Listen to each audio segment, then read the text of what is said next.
Moi moi! Mä ajattelin tehdä tämmöisen lyhyen toimistotyöntekijän taukojumpan tai ihan kenelle vaan sopivan yläkroppaa, niskahartiaseutua vetreyttämän lyhyen taukojumpan. Ota tästä haltuun ja tee vaikka joka päivä. Jes, aloitellaan. Ota semmonen pieni haara ja semmonen rento ote sinne yläkroppaan. Lähde siitä puottelemaan vuorotelle käsiä alas ja rullaa ylös.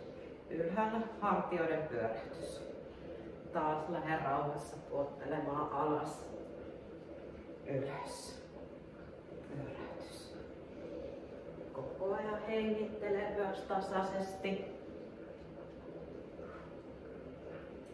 Nyt jo tuntuu, että alkaa vähän niin kuin veri kiertää tuolla niskahartiaseudulla. Vielä kerta.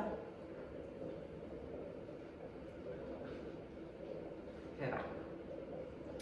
Sen jälkeen laita kädet vähän kulmaan ja lähde aina sinne vähän niin kuin viemään kyynärjohtoisesti pieneen soutuun kättä.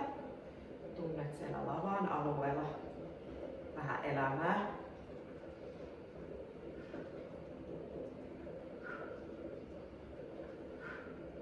Hyvä, ja hetki.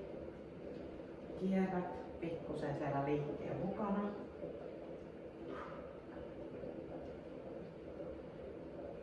Hyvä. Pieni ravistelu tähän väliin. Lähdetään tekemään semmonen ryhdin parantamisliike. Eli seiso ensin vähän semmosessa ikään kuin huonossa ryhdissä. Katse eteen, leuka ylös. Ja lähde siitä sitten parantaa ryhtiä, vieden vähän niin kuin liioitellustikin tuonne taakse hartioita ja suoritat selkeä. Sitten taas päästät semmoiseen huonoon ryhtiin ja taas parannat. Tasaisesti hengitys kulkee liikkeen matkassa.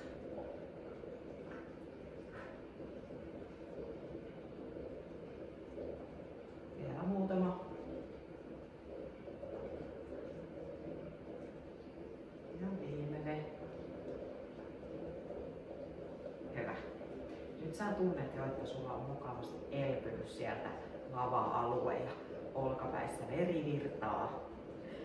Hyvä. Sitten lähdetään tekemään vielä yksi liike. Sitten sä oot valmis jatkaa hommia. Lähdetään vuorotellen nostaa kättä ylös ihan pienellä kierrolla. Laita sieltä peukalo eellä, käsi aina liikkeeseen ja katse pikkusen seuraa sitä kättä.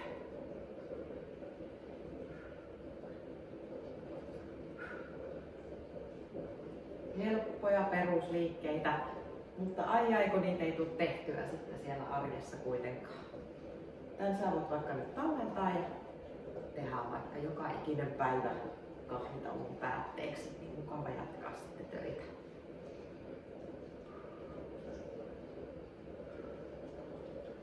Hyvä. Sitten vaan semmonen loppuravistelu ja ei muuta kuin back to business.